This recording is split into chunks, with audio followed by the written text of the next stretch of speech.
Set blasters on full.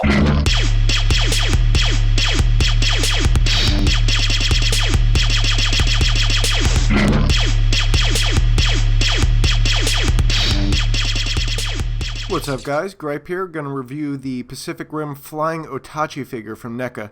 This figure is an absolute monster, no pun intended. I mean, even the box is huge, so it was a little tough with my setup to really give you a 360 on the packaging without it cutting out a frame, so we'll just go over it real quick. I mean, the art is great. I love the front window here, really shows off the figure well, and there's some art in the back there that's pretty cool. Gives you a little diorama type setup. So let's crack this box open and unleash the beast. Let's start out with the accessories. You have the Flower of Death tongue here, which is just phenomenal. I mean, the sculpt is really highly detailed, great texture, great paint apps on it as well with the blue gradients and the white dots and the white tip there. Just an awesome accessory, although it is a little difficult to get in and out, but I'll touch on that a little bit more detail later. This figure also comes with a flight stand. In the box it's in two pieces, so you have to put it together. Really easy, you just line the pegs up on the base and the stand, snap it together, and you're set. There are two screws that were provided as well if you do want to screw it together for some additional stability. Personally, I didn't find it necessary, but the option is there. And the stand itself is sculpted, so it's got some pretty interesting details on it. Not your typical run-of-the-mill boring flight stand, which is nice. There were a little bit of issues getting the figure to stay on the stand at first. I had to keep looking at the box and trying to reposition the figure, flipping the stand around. But I finally figured out if you put the open part of the stand facing forward and the hooks, you get them just above the hips under the torso like this, it really holds the figure stable.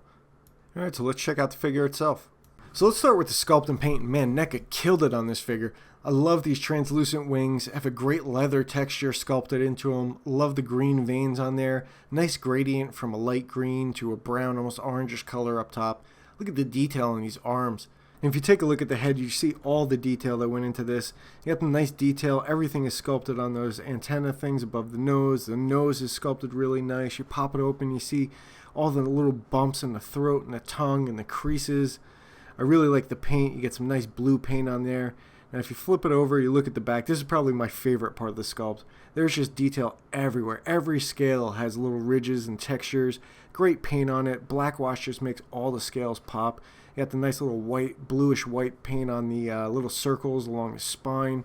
You got this crazy tail stump here. I love the Sculpt and Paint. Really looks like there's just meat, blood, and tendons dripping from this thing. Looks really nice. As you can see, even the legs have great detail on them. Even the bottom of the feet are sculpted and painted. Great glossy black on the talons. You can see all these folds and crevices here on the side of the torso. And all these little details in the sculpt really bring this thing to life. I mean, you can just see all the ridges here on the back of the head, crevices in the neck. Just looks really, really nice. And these wings are just phenomenal. I love the texture and the paint on them. I love that they're translucent. So now let's take a look at the belly. And this is really the only issue I had with the paint app is these yellow lines here. From a distance they look fine, but when you get up close they just look a little too clean compared to the rest of the paint. And everything else is like really nicely blended and they just kind of stand out a little. You got this great blue wash here on the throat, which looks really nice. I love the color and I love the effect. It really looks like there's energy just building up in this thing's throat. A similar effect here above the gum line with the lighter blue color.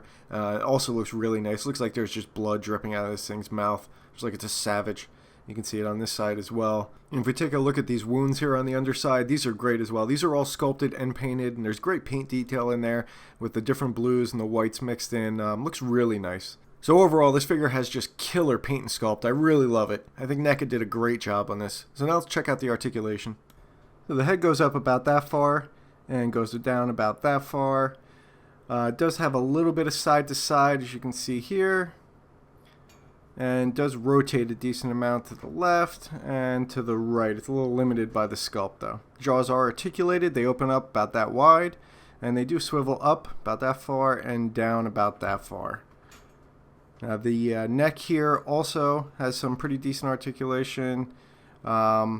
Swivels around a decent amount. I think it's limited by the shoulder there, but as you can see I can get it almost all the way around.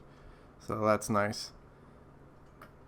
And it does have a little bit of forward and backward articulation. As you can see, it's just not a lot. It goes down about that far and up about that far. That's sculpt limited. Now moving along to the torso.